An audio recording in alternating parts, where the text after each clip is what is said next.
Hi everyone, it's Victor speaking. And I've just realized that today, on the 9th of February, there is a Sun and Pallas Athene conjunction going on. So actually, it kind of reminded me to make a video about what Pallas Athene is in a chart.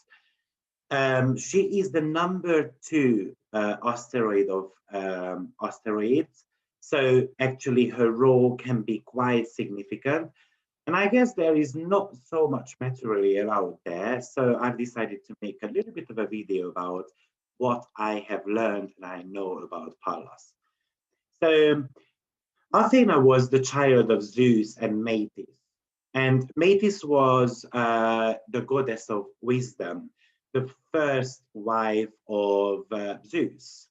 And according to the prophecy, the unborn child will be more powerful and smarter than Zeus, Jupiter in the Roman mythology, himself. So this criticism would not have been welcomed by any of the gods. So Zeus decided to swallow them, swallow the pregnant Metis alive in anger. And Metis made her daughter a breastplate and a helmet in her husband's stomach. And Zeus didn't really feel too good about himself. So he asked Hephaestus, one of his sons, to come around and help him. And Hephaestus started hammering the helmet. And Zeus' head almost got ripped apart by the pain. So while he was hammering it, all of a sudden, Athena just popped out of his body. And all of a sudden, Zeus' pain were gone. And his daughter was standing there, armed to the feet, in a shining ornament. And Zeus actually fell in love with her immediately. Even Helios stopped the sun's chariot to admire the new goddess. So Athena then became Zeus' dearest child, so much that Zeus often gave his shields to her. So that's a little bit of a mythological part of Pallas Athene, and I think you can see already how much of this planet is about feminism and how much it is going to be talking about the clashes and the difference between the male and the female role. So, as I said, Pallas Athene is the second in the hierarchy of the gods in Greek mythology after Jupiter. And Pallas Athene is a warrior princess, but a virgin at the same time. So she is not possessed by any of the men, and she represents knowledge, tactics, strategy, the invincible warrior, the wise preacher of justice. However, her origin goes back to the Libyan goddess of Neith, but I'm not going to talk about that much. Basically, Neith was represented by a Medusa, a snake-head Medusa, and actually the snake is the symbol of wisdom also. So, and what's also important about Pallas Athene that her knowledge transcends the boundaries of the masculine mind of the Gemini and the Sagittarius axis. So Pallas Athene is very much about Mercury and Jupiterian traits. Of course, Mercury is all about collecting the data, and then Jupiter is all about teaching all those. So I need to be learning something, Gemini, if I want to become a teacher. So Pallas Athene is very much about blending the intuition and the vision. So I'm going to be approaching everything from a logical perspective, but then I allow my intuition to help me make the decision, whatever is coming ahead of me. And Pallas Athene is actually the seventh object, along with Sun, Moon, Mercury, Venus, Jupiter, and Saturn in the sign of Aquarius. So Pallas Athene, as the planet of wisdom, Aquarius is the sign of, genius energies. So we can really come up with some new ideas around the new moon. I've already spoken about the new moon in one of my previous videos, in the weekly forecast and astrological tips. So I recommend watching those because I'm going to try to describe the planetary energies for you. But for some reason, I left a couple of asteroids out this week, so I will be back to share a little bit more knowledge on them. So Pallas Athene, when it's around the angles of your chart, actually, that's when she is very prominent. So it could actually bring impairment, something to do with vision and hearing problems or troubles. Even it could be bringing dyslexia or weak eyes, or the eye coordination, the muscle coordination of the eyes could be a little bit challenged. Or very prominent Pallas Athene in the chart also can make someone color blinded or just some type of visual disturbance. In many cases, people who are wearing very strong glasses, they have got a very prominent Pallas Athene in their chart. Now, Pallas Athene is the energy of unity vision. So it is all about spotting patterns, understanding complex situations, support the native in building strategies, plans, and even making predictions. So she's a little bit between Saturn and Uranian energy, being able to be committed, but at the same time see the future as well. Pallas Athene will talk to you about father complexes as well in the chart. So how you relate to male, masculine energies, or how you relate to your father as well. Because Pallas Athene wants to kind of balance out the female and the male sides of yourself, and kind of disregarding the sexual stereotypes and basing the relationship more on affection and wisdom and togetherness. So a strong Pallas Athene may also refer to the animus, which is the masculine side, overemphasis of the female born of the society, which is very much about the anima.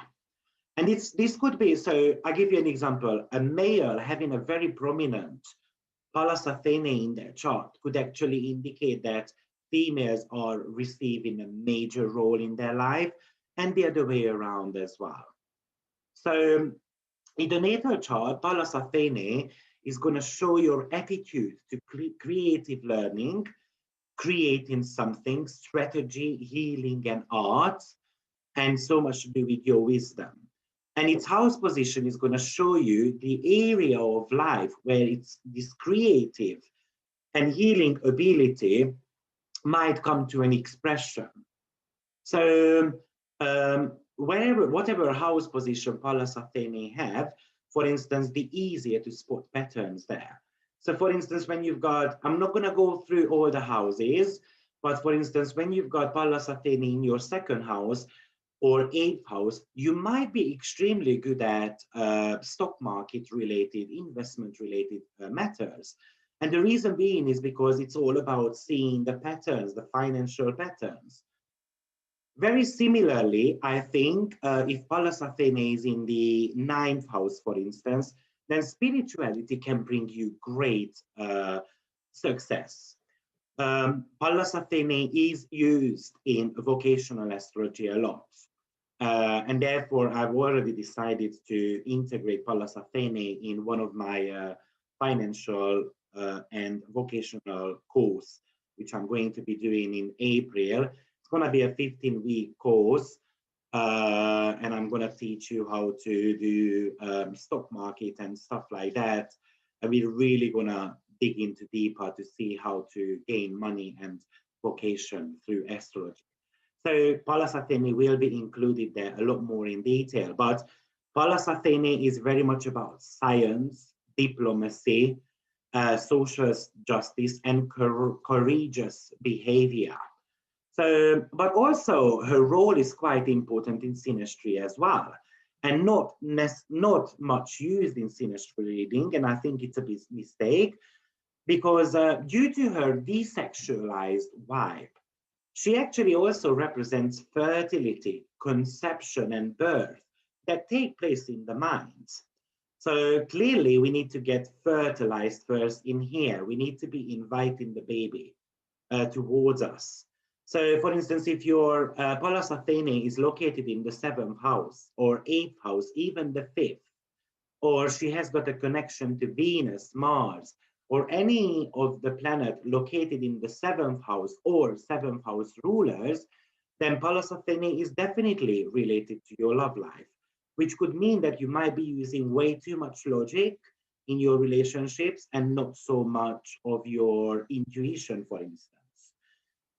And another thing which I would like to mention, I think prominent astrologers must have a very strong Pallas Athene in their chart. And the reason being is because Pallas Athene is all about pattern recognition, and that is a key in astrology.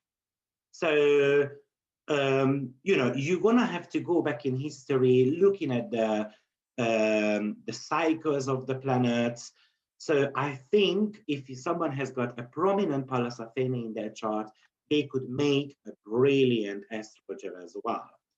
I'm not going to go through some of the examples, but I've already put it in one of my software which does researches, and yes, I definitely found that. So Pallas Athene is something which is going to show genius qualities in your chart, although you may doubt yourself, and that's a little bit of an issue with that. Now, instead of going through what Pallas Athene means in each of the houses, maybe I want to be shedding light on some of the aspects Pallas Athene might be making. So, as we said, she is quite a not necessarily volatile, because she wouldn't take her team or soldiers to fire. So she's more like a strategist. She's more rational. But for instance, she is cooperating quite well with the Sun, Mars, or Jupiter. Of course, Mars, because it's all about fights. So Pallas Athene says, okay, let's do the strategy part. Not as the Sun is all about leadership, and Jupiter is all about, enthusiasm and faith and promoting something. So promoting the power of mind together is actually very good. So with the Sun, which is all about the knowledge of the soul, resonates extremely well because it could indicate that someone is quite intelligent. Jupiter gives a very determined magnetic force to Pallas Athene. So Pallas can use her mind to kind of seduce others. Also, she gets along quite well with Mercury. Mercury is the planet of curiosity, so it really helps Pallas to even gain more knowledge. But it also helps Pallas to be able to have daily conversations with others as well, not just conversations which is, others might not be able to understand. And Pallas Athene doesn't want gossip. So actually Pallas helps Mercury to slow down with the chitty chatty part, and then let's focus on the details. So Pallas Athene is basically all about concentration as well. She might not get along too well with Venus though, because Venus is all about let's connect with others, let's be in love, and Pallas Athene says, who needs love? Women does not need love. Women don't need support from others. So they have got a little bit of like a tug of war between them two, because Venus is promoting codependency and Pallas Athene is promoting individuality and feminine power. Okay, so let's have a look at our next planet, which is going to be Moon. Well, Moon and Ceres, probably Pallas Athene wouldn't really get along either, because Moon is all about your motherly instinct, as well as Ceres, which is also an asteroid. And this is completely foreign to Pallas Athene. She was a virgin, she never experienced motherhood. So those aspects can be a little bit frustrating, even when it comes to positive aspects. And when it comes to Saturn, probably Saturn gives a very like calmness to Pallas Athene, very much about commitment. Saturn is all about wisdom again. So actually, this could work out extremely well between them two.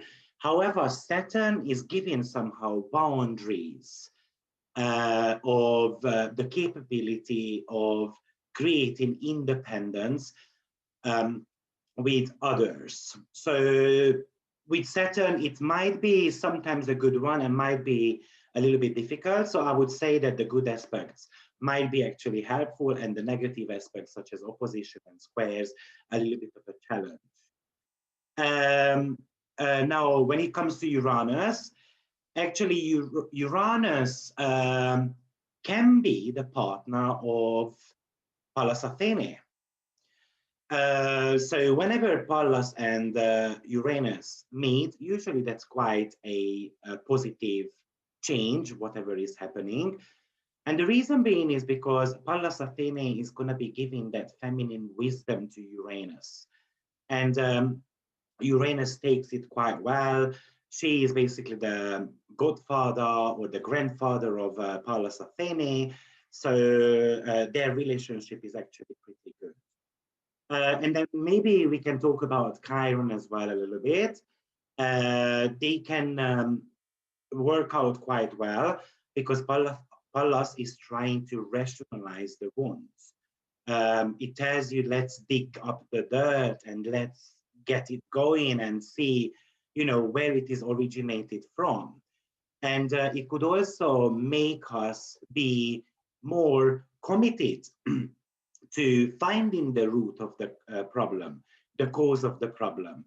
And also this could really talk about alternative medicine, someone who can be extremely good at that. And I think when Pallas Athene is connecting to Pluto in some ways, Pluto is going to be magnifying the power of Pallas Athene, and it helps Pallas to even deepen her knowledge. So it can be very good for scientific fields and fields where you need to be able to concentrate and focus a lot.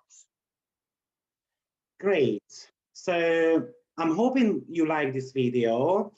If you want to be learning more about Pallas Athene, then I will be posting the link for that webinar sometimes in March. I'm going to be doing that on the 17th of April, if I'm not mistaken. But I would be happy if you just shared my video within your astrology community. I'm trying to bring you as much special content as possible, things which you might not be hearing anywhere else, but I think it's still prominent and maybe very relevant to your chart. By the way, if you don't know how to check out your Pallas Athene, then you might just want to go on Astro.com, and you can find Pallas in the additional objects, and then you just add to it. Her symbol is actually looking like her, how is that called? That armor thing, which is actually protecting you against swords. I can't remember its name in English all of a sudden. But anyway, so if you click on that, you're going to be able to find her position in your chart. So I wish you a wonderful week. Set your intentions for the new moon, because this is going to be a powerful one and a life-changing one as well. Probably you're going to be feeling its energy in the next 6 months to up to 18 months as well. So don't give up on this energy. Take care of yourself. Have a lovely week.